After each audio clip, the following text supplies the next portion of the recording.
미용 디바이스에 의한 피부 마찰 또한 시킬 수 있습니다. 기미 홈케어에 대해서 알아봤습니다. 안녕하세요. 내분비내과 전문의 한성민입니다. 기미상궁, 기미를 상대로 무엇이든 물어봐 시리즈 무엇이든 홈케어에 대한 두 번째 시리즈입니다. 자외선 다음으로 피부를 괴롭히는 요소는 바로 물리적 화학적 자극입니다. 피부, 특히 얼굴 피부는 우리 몸의 가장 바깥쪽에서 각종 자극과 감염, 오염으로 시달리는 신체 부위입니다.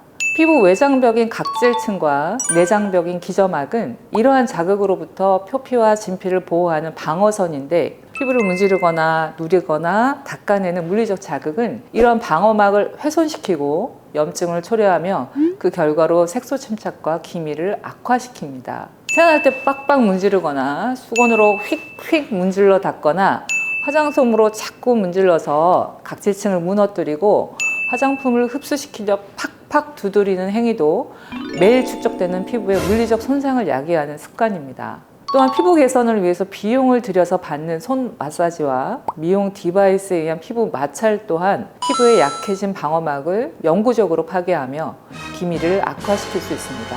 손과 피부를 가급적 멀리하세요. 피부는 케이크와 같습니다.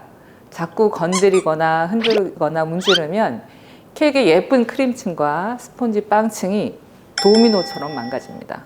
물리적 자극 다음으로 가장 빈번하고 무의식적인 피부의 화학적 자극은 바로 매일 바르는 화장품입니다.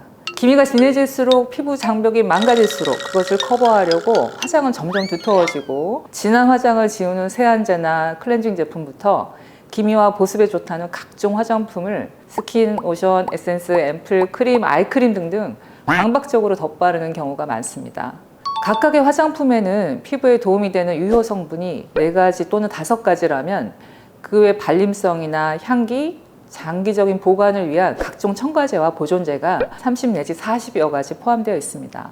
피부에 도움이 되라고 루틴처럼 덧바르는 몇 단계의 화장품은 자칫 한 번에 수백 가지의 화학물질에 매일 피부를 노출시키는 결과를 초래합니다.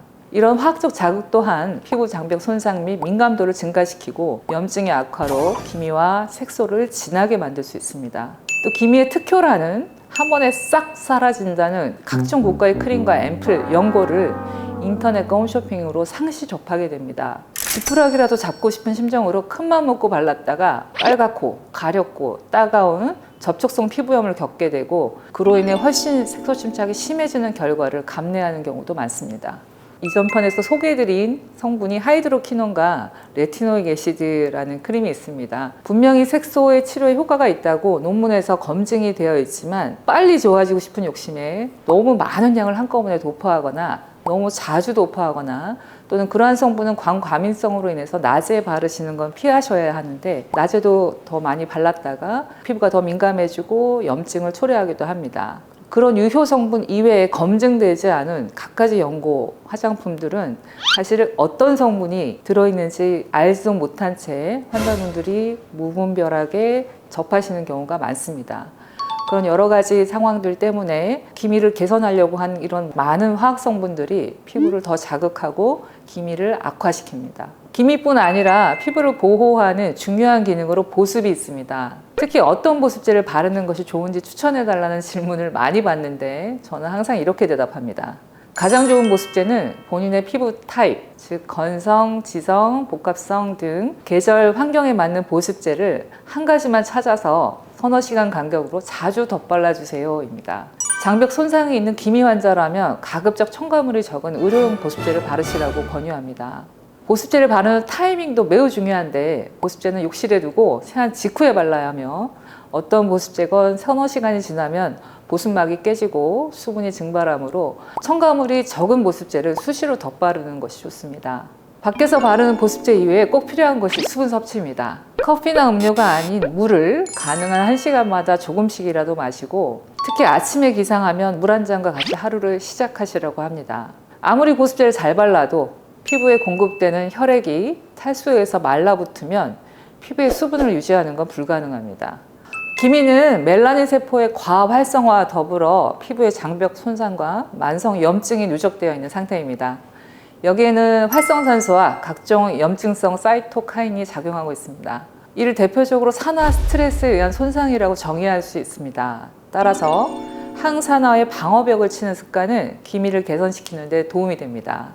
피부에 바르는 대표적인 항산화제는 비타민 C나 E가 있는데 이 중 비타민 C는 수용성으로 피부 각질층을 통과하기 어렵습니다. 따라서 무조건 비타민 C라고 바르는 것이 아니라 피부 장벽을 통과해서 피부 안으로 흡수되어 항산화 효과를 나타낼 수 있는 제품인지 살펴봐야 합니다. 그리고 비타민 C는 민감성 피부에 자극을 줄 수 있으므로 신중하게 선택해서 소량씩 발라보고 괜찮으면 꾸준히 사용하도록 해야 합니다. 먹는 항산화제, 즉 비타민 C, E, 또 요즘 대세인 글루타치온 등도 도움이 될 수 있습니다. 다만 먹는 제품 또한 위벽을 통과해서 혈관을 통해서 진피에 도달할 수 있는지 고려해야 합니다.